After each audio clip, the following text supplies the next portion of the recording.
Hi all, welcome to our video. Today we are going to do acidimetric titrations. So first I will introduce you what is acidimetry and alkalimetry. Titrating a free base with a standard acid solution is called acidimetry, and titrating a free acid with standard base solution is called alkalimetry. There are mainly four types of acid-base titrations. The first one is strong acid, strong base titrations, in which we can use both phenolphthalein and methyl orange as indicators. The second one is strong acid, weak base titrations, in which only methyl orange can be used. The third one is strong base, weak acid titrations, in which only phenolphthalein can be used as an indicator. And the last one is weak acid, weak base titrations, in which neither phenolphthalein nor methyl orange can be used. So here we are going to do the estimation of NaOH using HCl. So NaOH is a strong base and HCl is a strong acid. So we are doing strong acid, strong base titrations, in which both phenolphthalein and methyl orange can be used, but here we are using phenolphthalein, which shows a color change from pale pink to colorless. So for estimating NaOH with HCl, we have to first standardize HCl using sodium carbonate, for which we are using methyl orange as the indicator. So the process involves two titrations. I hope all of you are familiar with the instruments needed for titration. We need a burette, a pipette, a standard flask, a conical flask and a glass syrup. So let's move to our titration.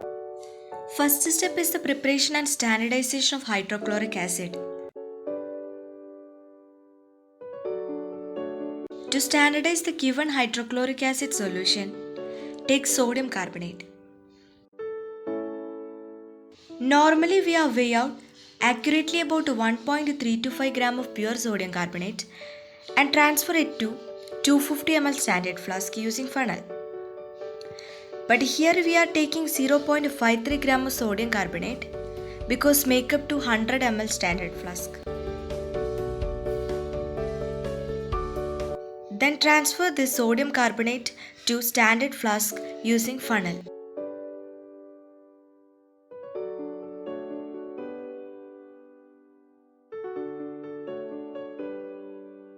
Then add some water to dilute the sodium carbonate.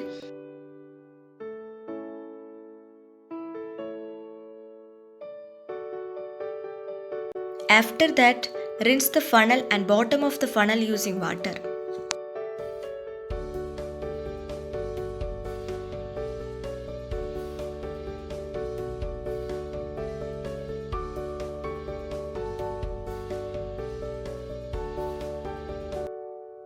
Add more water to dilute the sodium carbonate.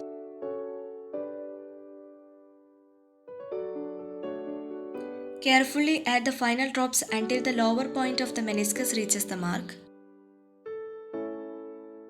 Shake gently at least some time for uniform concentration. Next step is the burette setup. Clean the burette with water and then rinse with the acid. Every equipment has to be prepared thoroughly before being used because need for accuracy. Fill the burette with a solution, here hydrochloric acid solution.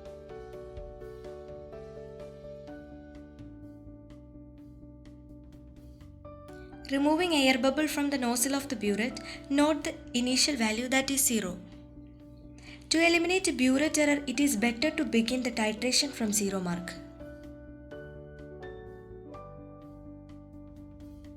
Pipette out solution. Dip the lower end of the pipette into the solution and suck the solution to the pipette. Then it is added to a clean conical flask.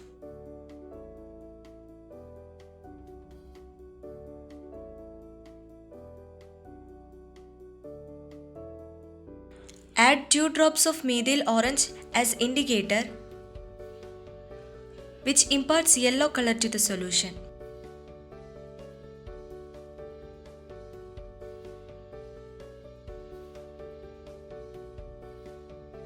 Note the color before titrating against hydrochloric acid. Using left hand hold the stopcock of the burette and with the right hand the conical flask. Slightly open the stopcock, releasing the solution slowly to the flask. At the same time stir the solution in the conical flask. Continue the steady slow addition of the solution to the flask until the end point is reached. That means color change from yellow to orange red.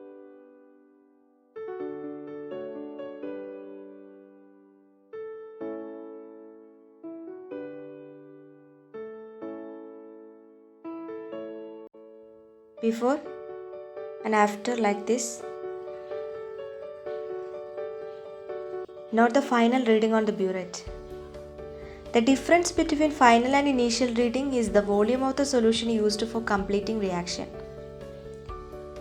Repeat the titration till at least 3 concurrent readings are obtained. We can calculate the normality of HCl and mass per liter of HCl in the solution from the observations. Here our titration was standard sodium carbonate versus HCl. Here we had taken the indicator methyl orange. Now look at the table. First we had pipetted out 20 ml of sodium carbonate and added it into a clean conical flask and added methyl orange as indicator. Then our titration was not started. Then we know that our initial reading will be 0. Then we started our titration and the final reading was 17.1 in the burette. Next column is also the same, that the volume of HCl used up, that is the burette reading, because we had taken HCl in the burette, so that is also 17.1. In the next step, it is understood that we should fill the burette till the top 0 with HCl, and we have to pipette out 20 ml of standard sodium carbonate and do the same as we had done earlier. Then also the initial reading will be the same, 0, we know that. And again we started the titration, then we got the final reading as the same as we got earlier. That is, the adjacent readings became the same. That is, we call the values concordant values. When we get concordant values, we can stop the titration. Here we got the concordant values and stopped the titration. The next step is calculation. First we have to write down the mass of sodium carbonate which had taken in 250 ml of solution for the standardization. It was 1.325 gram. Next is the normality of sodium carbonate solution. How can we calculate the normality? It is done by the equation W into 4 whole divided by equivalent mass. W is the mass of sodium carbonate. We know that it is 1.325 gram. It is multiplied with 4 and the value we got is divided by equivalent mass. Equivalent mass of sodium carbonate is 53. Then we first we have to multiply 1.35 with 4 and the value we got is divided by 53. Then we will get value the normality of sodium carbonate as 0.1 normal. Next is the important equation in the calculation, that is volume of sodium carbonate V Na2CO3 into normality of sodium carbonate N Na2CO3 is equal to volume of HCl V HCl into normality of HCl N HCl. This is an important equation which is needed for further calculations. In the next step, we should write down the volume of sodium carbonate pipetted out. We know that it is 20 ml. Next, we have to write down the volume of HCl used up from the table which we had discussed earlier. The value was 17.1. Then we should calculate the normality of HCl. How can we calculate it? It is done by the above mentioned equation. I had told that it is necessary for the further calculation. Then from the equation, when we rearrange it, we get the equation for calculate the normality of HCl, that is NHCl, which is equal to volume of sodium carbonate into normality of sodium carbonate whole divided by volume of HCl. When we substitute the values, we get it as 20 into 0.1 whole divided by 17.1.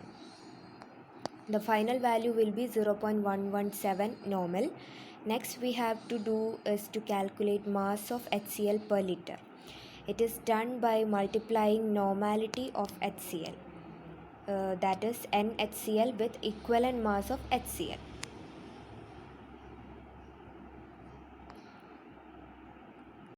Normality of HCl is 0.117. We got it in the previous step. Then it is multiplied with equivalent mass. Equivalent mass of HCl is 36.46. Final value we got after calculation is 4.26 gram. So our calculation is over for the standardization. It is the estimation of sodium hydroxide solution. Set up standard flask for makeup given sodium hydroxide solution. Add given sodium hydroxide solution to standard flask through a glass rod using funnel. Then rinse it with water and add it to the standard flask. Repeat the process 3 times.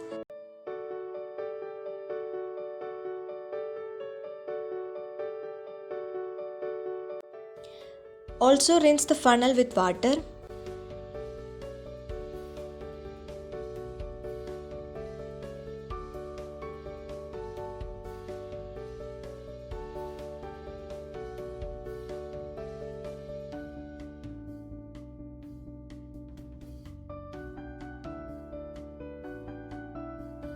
We are adding more water to dilute sodium hydroxide solution.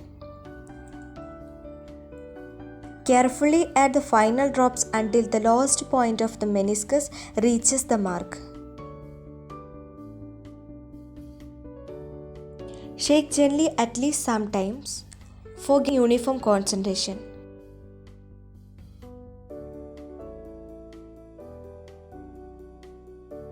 Pipette out the given solution in the standard flask. Dip the lower end of the pipette into the solution and suck the solution into pipette.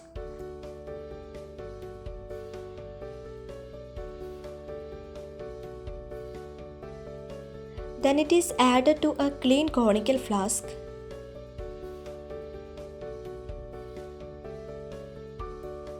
Add 2 drops of phenolphthalein as indicator, which imparts a pink color to the solution.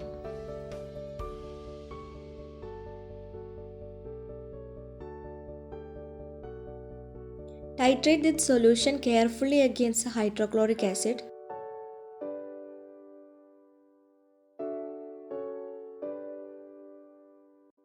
Continue this process until the color change is obtained. Pink color of the solution changes to just colorless. Note the final reading. This is the titer value for the titration of sodium hydroxide solution against hydrochloric acid. Observations and calculations. Here we titrated NaOH against HCl using phenolphthalein as indicator for the estimation of NaOH. The observations we got from the titration are listed in the observation table. First is the volume of NaOH pipetted out. We know that it is 20 ml. In the burette, the initial reading will be 0. And after the titration, we got the final reading as 17.3. HCl was taken in the burette. We know that. So, the next is what is the volume of HCl used up. It is 17.3. We have done the titration again and got concordant values. So we stopped the titration. The concordant value was 17.3. Next is our calculations. First we have to write down mass per liter of HCl. We had calculated it earlier in the standardization of sodium carbonate. The value was 4.26 gram. Next is the molar mass of HCl. It is 36.5. Then we should note down the normality of HCl. It was also calculated earlier. The value was 0.117 normal. Then volume of HCl used up. It is noted down in the observation table. It is 17.3 ml.